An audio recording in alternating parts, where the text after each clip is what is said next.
Alors, un exercice très intéressant ici d'activité numérique. Nous avons ici une quantité A, qui est égale à 3 cinquièmes moins 1 demi fois 5 demi, et une quantité B, 16 fois 10 puissance moins 1 fois 2, divisé par 10 au cube, le tout au carré, fois 10 puissance moins 8 fois 80.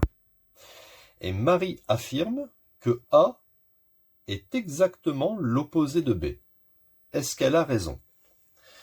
Alors, pour savoir si elle a raison, bien sûr, on va calculer A et calculer B. Alors, on y va. On commence par A. Ici, on voit qu'il y a une parenthèse. On va d'abord faire la simplification dans la parenthèse. On a un 5 et un 2. On va essayer de mettre au même dénominateur. Donc, je vais d'abord recopier. Multiplier par 5 demi. On va multiplier ici le 5 par 2. Et le 3 par 2. Et le 2, on va le multiplier par 5 au numérateur et au dénominateur. On obtient donc 3 fois 2, ça fait 6 sur 10, moins 1 fois 5, ça fait 5 sur 10. Vous voyez, on a le même dénominateur, fois 5 demi. J'obtiens donc 6 moins 5, je fais maintenant ce calcul, 6 moins 5, ça fait 1 dixième, multiplié par 5 demi. Vous voyez, ça ne sert plus à rien de mettre les parenthèses. Éventuellement, j'écris 1 fois 5 et 10. Je vois qu'il y a un lien avec le 5. J'écris que 10, c'est 5 fois 2. Comme ça, je peux barrer par 5. Et il me reste assez facilement un quart, puisque 2 fois 2, ça fait 4. Voilà. Donc, je vais garder dans mon esprit le fait que A, ça me donne un quart.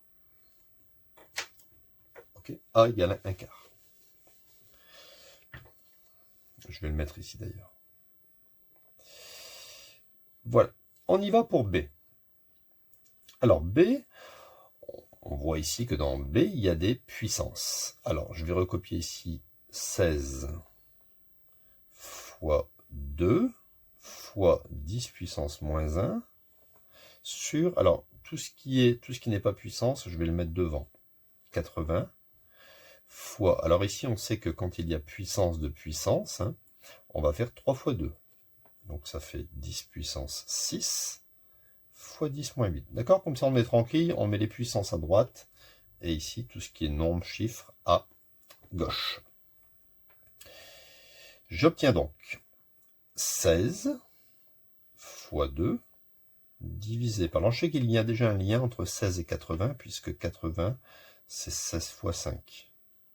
Mais si vous ne le voyez pas, c'est pas grave. On peut diviser par 2 ici, d'accord? On peut y aller tranquillement. Donc là, on a 10 puissance moins 1. Ici, multiplication de puissance, on ajoute 6 plus moins 8. Donc 6 plus moins 8, ça me donne moins 2. J'obtiens donc, je peux ici simplifier par 16 au numérateur et au dénominateur, il me reste 2 cinquièmes. Multiplié. Alors quand il y a une division de puissance maintenant, on écrit l'exposant du haut et on fait moins l'exposant du bas. D'accord? Exposant du haut moins exposant du bas.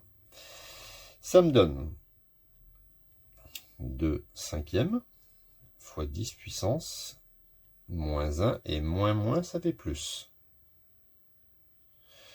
J'obtiens 2 cinquièmes multiplié par 10 puissance et alors là on va avoir moins 1 plus 2 ou bien 2 moins 1, ça fait 1.